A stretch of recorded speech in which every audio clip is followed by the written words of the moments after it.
El Señor esté con ustedes. En esta segunda entrega sobre los amonitas vamos a mirar un poco lo que nos dice la arqueología.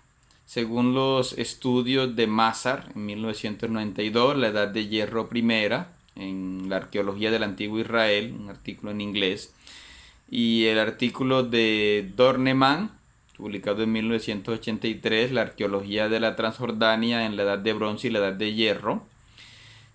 A diferencia de los primeros israelitas, los amonitas fortificaron ciudades y construyeron tumbas en la roca, cortadas horizontalmente o en ataúdes de arcilla al estilo egipcio. En Deir Alá y Tel Sahab se encontraron sitios arqueológicos donde se veía la vida sedentaria. Recordemos que esta zona, al ser más fértil que Moab y Edom, pues permitía este estilo de vida. Pero también, según Franken, un artículo publicado en las excavaciones de Tel Deir Alá en 1992, allí hubo señales de terremotos. Ya según los estudios de Sertal, los amonitas destacaban por las llamadas torres amonitas, esas construcciones amuralladas que se han encontrado en Hirbet de Sak, Hirbet del Mahrut y Ruhyum Abu Muheir. Y estas torres están fechadas entre los siglos X y IX, es decir, en las épocas posteriores al rey David y Salomón. Por Amán, como decíamos también en otros encuentros anteriores, cruza una ruta comercial que partía del puerto de El Elat, acá en el sur, y que iba incluso camino, como decíamos, hacia Damasco. Es una ruta pues comercial. No era tan importante en esa época, lo será después, más tarde, ¿sí? Lo llamaban la ruta de los reyes. Eh, y cruzaba lugares como Mafraq, Sarka, Amán, Catrana, Maán, y la usaban también los árabes, después la usaron los romanos, y sin embargo para los babilonios y para los asirios y los egipcios fue una ruta marginal. Después esta ruta fue importante en tiempo, por ejemplo, de los bizantinos, en tiempos de los omeyas, e incluso en la Primera Guerra Mundial. Esos lugares los recorrió Lawrence de Arabia, se hizo importante, ¿no? Como nos recuerda el artículo de Victoria Robledo Pozo, Amón, Moab y Edom, una aproximación al nomadismo desde la Edad de Hierro en Transjordania, una publicación de la Universidad Española de Murcia. También Victoria Robledo nos recuerda que Amón es más fértil que Moab y Edom, pues recibe 500 milímetros anuales de lluvia, permitiendo cereales, pastos, frutales abundantes, una vida sedentaria, pero es un poco árida. La parte oriental se entiende que es la parte ya más que colinda con el desierto árabe, ¿sí? Y el sureste, ¿no? En esta parte entonces predominan los nómadas, ¿no? También los textos egipcios revelan que en estas regiones merodeaban los Shashu, que después identificamos un poco con los edomitas, y habían allí unos campesinos llamados los Hapiru, hacia el año 1300, 1200, pero además había allí objetos micénicos y chipriotas, pronto sustituidos por objetos locales de imitación egipcia. En este tiempo en Transjordania e Israel aparecen ciudades amuralladas, no solo aldeas. Y entre el 1100 y el 900 hay presencia israelita. ¿Cómo se sabe esto? Victoria Robledo nos recuerda que es por el tema de la decoración, de las jarras, de los contenedores. Pero al estar en esta ruta de comercio también se encontraron objetos asirios, como estatuas, cerámica, joyas, sellos, y la cerámica de Amán es de color rojo. Entonces esto se ve como cierta prosperidad que después va a ir desapareciendo. Hacia el 800, también en esta región, igual que en Moab, entra el dromedario, no el camello, el dromedario, que se va volviendo muy esencial para estos pueblos junto con los árabes, ¿no?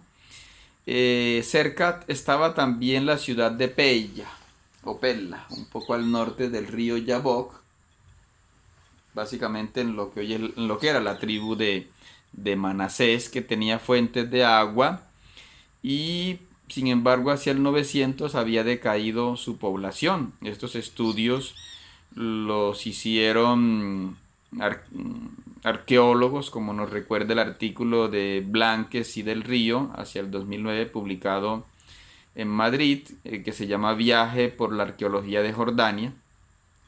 Y cerca de Pella había lugares como Tel Husum, Jebel Sartaba, Jebel Abu al-Has y el Wadi Him, que pues fueron importantes también, sobre todo para la tribu de Manasés y un poco también para los amonitas.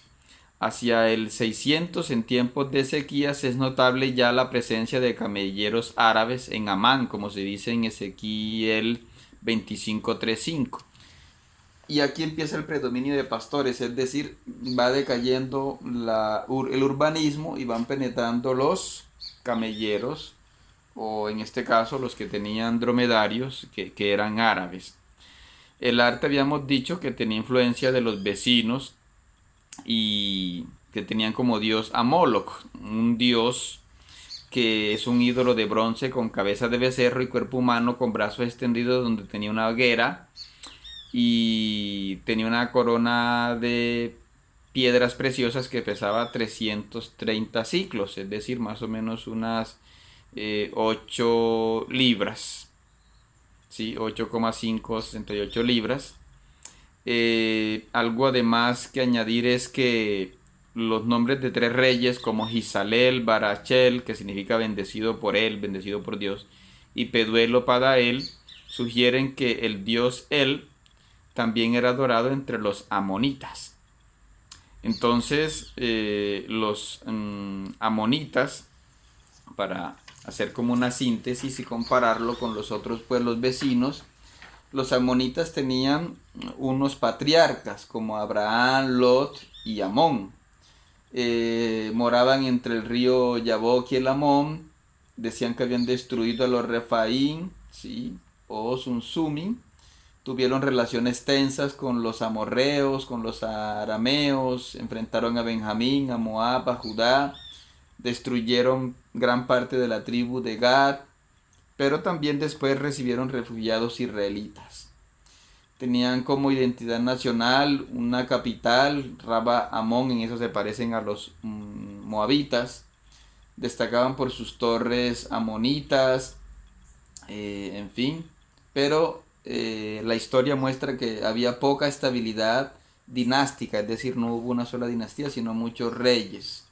Al parecer eran liberales moralmente, eh, tenían fama de expansionistas, de burlones, de crueles en la guerra, de confiar en falsas visiones y bueno, fueron decayendo pese a estar en una ruta comercial y tenían como dioses a Milcón o Moloch y a él.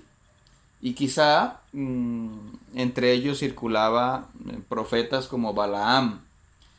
Hay sin embargo una persona que es Achior o Agior como un modelo de conversión citado en Judith 5 y 6. Y para concluir, podemos recoger algunas críticas que traen los profetas. Básicamente fueron cuatro. Jeremías 9:25 y Jeremías 49 del 1 al 6 critica que ellos son circuncisos físicamente, pero no de corazón.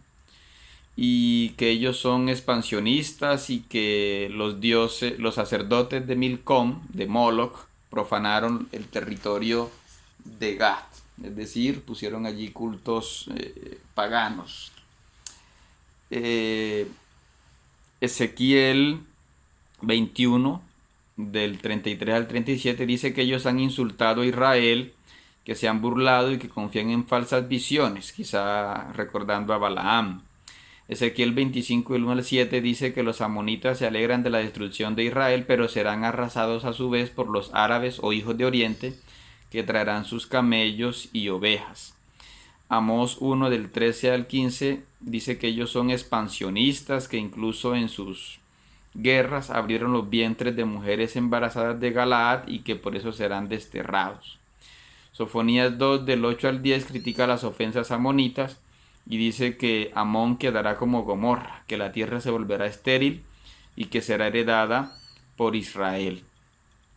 Hay más estudios de Amón de parte de estudiosos como Albright, Campbell, Bray, Cross, Garbini, Horn, Landes, que tiene una historia de los amonitas, Obed y Thompson. En fin, hay otros autores más allí. Los macabeos derrotaron a los amonitas, pero hubo soldados israelitas que tuvieron hijos con mujeres amonitas, cosa que los fariseos criticaron mucho. Y en tiempos de los romanos, Rabat Amón fue llamada Filadelfia por Ptolomeo II Filadelfo hacia el año 283-246. E igual los romanos, que la hicieron formar parte de la Decápolis, esta lista de 10 ciudades de esa zona de Transjordania. Los árabes la volvieron a llamar Amán. San Justino Mártir atestigua que en su tiempo todavía había amonitas en esa región y lo que quedó de ellos pues fue, como vemos, absorbido por los árabes, que son los actuales pobladores de Jordania. Con esto terminamos nuestro acercamiento a los amonitas.